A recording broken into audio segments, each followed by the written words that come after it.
السلام عليكم ورحمة الله وبركاته. أي المتابعين الكرام، تمكن فريق برشلونة الإسباني من انتزاع الصدارة من غريمه التقليدي ريال مدريد بعد فوزه الكاسح على فريق أتلتيكو مدريد المنظم دفاعيا، وهو صخرة الدفاع في بطولة إسبانيا، حيث تمكن من الرجوع في المقابلة بعد أن كان خاسر في المقابلة ب2-0.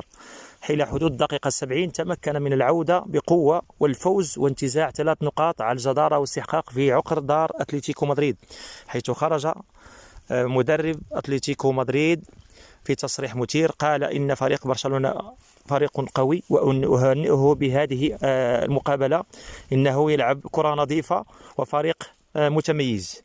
نتمنى كل التوفيق لفريق برشلونة في المقابلات المقبلة إن شاء الله في دوري الأبطال وفي البطولة، وكذلك الفوز بدرع البطولة والفوز بدوري الأبطال. والسلام عليكم ورحمة الله وبركاته.